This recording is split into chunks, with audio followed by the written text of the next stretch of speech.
Mukhang nagpapahiwatig na si Tatay Digong mga kababayan sa kanyang pagbabalik sa politika. Lalong-lalo na ngayong nagna-number 1 na ang pangalan ni President Rodrigo Duterte sa mga survey ng mga posibleng mananalong senador sa 2025. Ang sagot pa ni Tatay Digong sa tanong ni Senator Francis Tolentino kung ano ba daw ang interest niya sa mga panahong ito ay ang sagot ng dating Pangulo, politics still. In the coming days, it would be my passion again. Ay, ano kaya ang ibig sabihin nito? Kanya na ba itong isisiwalat kapag malapit na ang eleksyon? Ay nako, taranta na naman dito ang mga dilawan mga kababayan. Mukhang naglalaro na naman ng politika si Tatay Digong. Si Tatay Digong na isang political genius. Yung papunta pa lang ang mga kalaban, pabalik na si PRRD. May 100% winning rate sa politika. Panoorin nyo po mga kababayan. Politics still, in the coming days, it would be my passion again. Sir, ang tanong ng marami ngayon, relax na tayo ngayon. Ano po ang pakiramdam natin sa daily routine natin? Well, retired ako and I am enjoying actually life sa retirement days ko. More time with the family, more time for myself. And the badly needed kulang ko sa tulog nung naging mayor ako, naging presidente ko for the longest time. So, a lot to catch up. Not really for that reasons. Okay naman ako. But yung para sa sarili ko. And more time with the family. So, yung ginagawa natin nung araw, relax kayo. Kung nagkakamay pa tayo ngayon. So, more or less, nabalik nyo na yung mga ganong routine, very less stress. Yes, and more time to be with yourself. Ano ko lang is, di na ako makapaglakad na masyado for obvious reasons, age. Yung pastime ko na mag-hunting sa gubat, naputol sandali yun, na-interrupt dahil sa mga NPAs, yung gonna tapos. Ngayon, medyo nawala na you have to thank the Armed Forces of the Philippines and the police for doing their mandate na to make this country peaceful again. Kaya lang sabi ko na hindi na masyado ako less physical activity. But well, politics still, in the coming days, it would be my passion again. Especially malapit ng elections. Yan lang ang trabaho ko kasi politika, pati sabi ko yung mga pastimes ko, hobbies. Mainly yung namamamarila sa Motor, sir. Pati motor. Magta-trike lang ako ngayon kasi may sometimes na may karoon ako ng well, maybe sense of imbalance ko. Medyo delikado na. But I still ride the motor. Pero on short distances lang. Hindi na yung biyahe kagaya noon na may ikot ko buong Pilipinas. Big bike lang ako. Thank you, sir. Siguro isang light note lang yung sa press. Meron ba mga light moments, comical moments na halimbawa yung mga foreign trips, nakalimutan natin yung ganito, yung sa presidency nyo. Yung nakakatawa na nangyari nung... Well, a lot. Hindi ko lang masabi sa inyo. Usually, it is associated with, you know, the boys that do whenever boys ako nung presidente na ako. So, whenever you are out of the country, especially far from the madding crowd, the eyes of the public, you get to spend more time outside. It includes every activity na ma-imagine mo. Sikreto na yun, sir. Kasali na yun. Anong gagawin ng Amerika kapag sa pilitan na alisin ng China yung Sierra Madre sa Ayungin Shoal? Siyempre, yung mga maka-Amerikano sa atin, nananaginip. Nako, Uncle Sam will come to the rescue. Babanata ng China, ipagtatanggol ang Pilipinas. Hello, gumising po kayo. Hindi para makipaggera ang Amerika dahil sa isang bulok na barko na hindi na nga lumulutang. Hindi na nga barko yan eh. Fiction yung ginawa natin na commission Navy ship yan. Bait lang po yan. Dahil nakasaad sa MDT, kapag yan ay commission Navy ship at tinangkang tanggalin ng China, po pwedeng sabihin natin kay Amerika, MDT, saklolohan nyo kami. Pero alam nyo, tanggapin na natin na kahit anong basa natin sa MDT, ang desisyon kung sila'y sasaklolo, nasa Amerika pa rin. At ang kailangan natin, hindi lang PR na dakdak. Put your, anong tawag doon? Walk the talk.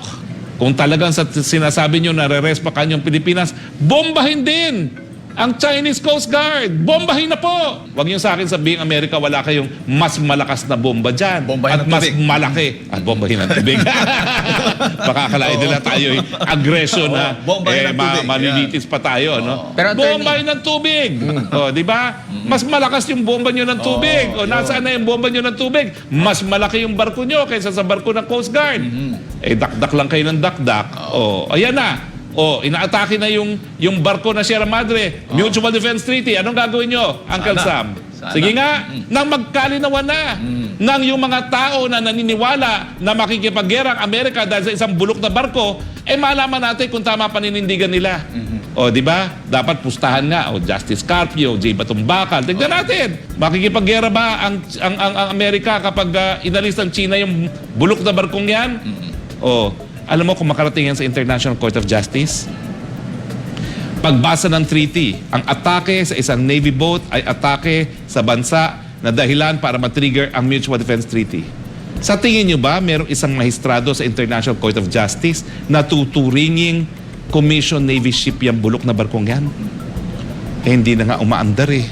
Hindi nga lumulutang eh. Di ba? Fiction ang ginawa natin dyan para nga mahatak natin ang Amerika. Pero ngayon na po ang time of reckoning. Sasaklolo ka ba, Amerika? Ngalaman na natin. Kapag sila sumaklolo, talagang nakipaggera sila dahil tinanggal yung barko nila, naku, ako talaga. I will say, I love America. Kung gagawin nila yun. Attorney, hindi Malabo ba saklaw doon sa kasunduan sa MDT yung pambobomba ng hindi ba yun may tatawag na pag-atake considering konektado naman doon sa sinasabing BRP Sierra Madre na nandoon yung mga Philippine Marines din natin yung kasi magbibigay sila ng supply. Alam mo pwedeng kasi, gamitin na, oy, Amerika, binubomba na, konektado to nagbibigay kami ng supply dito sa mga sundalo namin. ang hirap kasi, 1951 ang MDT. Pero ang actual definition ng armed attack, nabuo lang dito sa desisyon ng International Court of Justice sa kaso ng Nicaragua versus the US. Ang armed attack na magbibigay ng karapatan para sa self-defense ay ang pagpapadala ng hukbong sandatahan sa teritoryo ng ibang estado. At kung hindi naman ito regular armed forces, kaparehong laki at kasing tindi ng lakas ng regular armed forces. So yan po talagang armed attack na para magkaroon ng self-defense. Yan po ang armed attack na nakasaad doon sa Mutual Defense Treaty. Kaya nga sinasabi namin, kinakailangan talaga repasuhin yan. Dahil kung ang basehan mo ay armed attack, kinakailangan talaga lusubin ng China using armed forces ang teritoryo ng Pilipinas. O ang controversy number 2 pa dyan sa MDT na yan, hindi lahat ng teritoryo sakop. Nakasulat lang dyan, Metropolitan Territory. O ano, ang West Philippine Sea ba, Metropolitan Territory. Ang problema, 1951, hindi ko nga alam kung nagkaroon na tayo ng claim doon dahil si Tomas Cloma naman, halos sabay ata, mga 1950s, matapos ang pangalawang pandaigdigan-digbaan, si Tomas Cloma, doon niya inallege na nadiscover niya itong isla ng Spratlys na naging basehan ng titulo ng Pilipinas dyan sa Spratlys. No? So, 1951, yun yung Mutual Defense Treaty. So, hindi nga natin alam kung applicable yan dahil hindi natin alam kung talagang kinilala na ng Pilipinas na teritoryo natin ng Spratlys Islands noong mga panahon pa lang yun ng 1951. Dahil bago lang naman yung ating claim dyan sa area na yan na na-discover di umano ni Tomas Cloma yan. No? So alam nyo mga Pilipino, bago kayo ma-high blood pressure, ang sinasabi ko lang, huminahon kayo. Dahil meron nga tayo hindi pang nare-resolbang agawan ng teritoryo. Nanalo man tayo doon sa Tribunal for the Law of the Sea, ang panalo lang natin ay pagdating sa issue ng karagatan. Pero ang hidwaan natin, ang pinag-aagawan, mga isla, at isla po ang nagbubunga ng teritoryong karagatan. So hanggang hindi marisolba kung sino talaga ang may titulo sa pinag-aagawang isla, hindi talaga magkakaroon ng linaw kung ano ang ating teritoryo pagdating sa lupa at ang ating teritoryo pagdating sa karagatan. So hinay-hinay lang po. Huwag kayo magpaka-high blood pressure kasi bagaman sinasabi natin na titulo ng Pilipinas, hindi pa po nare-resolba yung pinag-aagawang issue ng isla.